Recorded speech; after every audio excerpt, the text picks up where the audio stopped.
17 বছরের অপেক্ষার পর কাল ফিরছেন বিএনপির ভারপ্রাপ্ত চেয়ারম্যান তারেক রহমান। কয়েক ঘন্টার মধ্যেই আসলে লন্ডনের হিথ্রো বিমানবন্দর থেকে বাংলাদেশ বিমানের ফ্লাইটে দেশের উদ্দেশ্যে তিনি রওনা হবেন।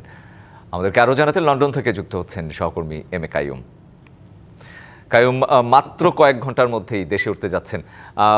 এই মুহূর্তে আসলে কি খবর আছে, একদম শেষ মুহূর্তে, বা নেতাকর্মীদের উপস্থিতি বা কেমন দেখছেন, কি বলছেন তারা? যদিও তারেক রহমান বলেছিলেন যে হিথ্রোতে যেন ভিড় না হয়, তিনি একটা আহ্বান জানিয়েছিলেন। সব মিলিয়ে কি পরিস্থিতি লন্ডনের? হ্যাঁ শুভ্র, যারা তারেক রহমান নেতাকর্মীদের যদিও নিষেধ করেছিলেন, কিন্তু অনেকেই ব্যক্তিগতভাবে তারেক রহমানের সেই ফ্লাইটে যাওয়ার জন্য অনেক বেশি দামে টিকিট কেটেছেন। কয়েকজন নেতাকর্মী হিথ্রো বিমানবন্দর তারা চেকিং করছেন। আমি হিথ্রো বিমানবন্দরের টার্মিনাল 4-এ আছি। সেই টার্মিনাল 4 থেকে বাংলাদেশ সহ এশিয়ার বিভিন্ন ফ্লাইট যাতায়াত করে। এখন থেকে প্রায় 1.5 ঘন্টা পরে যুক্তরাজ্য বিএনপি সূত্র থেকে আমরা জানতে পেরেছি, আশা করছি তারেক রহমান তার বাসা থেকে বের হবেন এবং 4টা থেকে 4:15টার মধ্যে হয়তো তিনি হিথ্রো বিমানবন্দরে পৌঁছবেন। এখন আমাদের 2:10 বাজে লন্ডন টাইম। আপনি দেখতে পাচ্ছেন ইতিমধ্যে যুক্তরাজ্যের বিভিন্ন মিডিয়ার সংবাদকর্মীরা হিথ্রো বিমানবন্দরে এসেছেন কাভার করতে, কিন্তু এখানকার নিরাপত্তারক্ষীরা আমাদের কিছুটা নিষেধ করেছে লাইভ না করার জন্য। যদিও আমার লাইভ করতে হবে, এই জন্য এসেছি।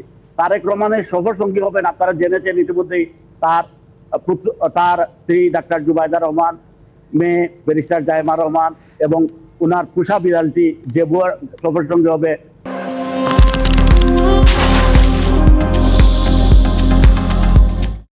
এবং একদম পরিষ্কার।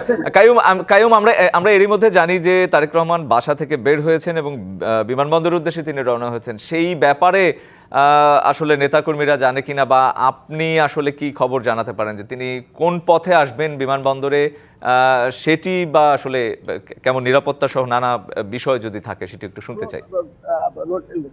রোড তো লন্ডনের অনেক রোড, স্পেসিফিক করে কেউ বলতে পারছেন না।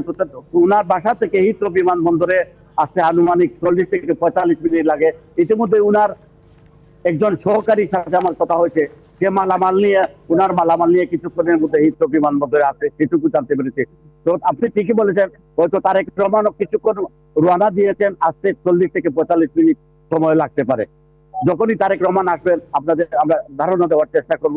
ইতিমধ্যে যুক্তরাজ্য বিএনপির কয়েকজন নেতা কর্মী হিথ্রো বিমানবন্দরে ঘোরাফেরা করতে দেখেছি। তারা ক্যামেরার সামনে আসতে চাচ্ছেন না, যেহেতু তাদের নেতা তারেক রহমান নিষেধ করেছেন না আসার জন্য। তারা বলছেন তারেক রহমান 17 বছর পরে দেশে যাবেন, তাদের আবেগের জায়গা থেকে নিষেধ সত্ত্বেও তারা এসেছেন। তারা এখনো ক্যামেরার সামনে আসতে চাচ্ছেন না। তারেক রহমান যখনই আসবেন তখনই আপনাদের আমি আপডেট দেওয়ার চেষ্টা করব। একদম পরিষ্কার। কাইয়ুম, থাকুন সেখানে। আপনার কাছ থেকে আমি নিশ্চয়ই প্রতি মুহূর্তের খবরাখবর জেনে নেব এবং নিশ্চয়ই আপনি জানাবেন। ধন্যবাদ আপনাকে।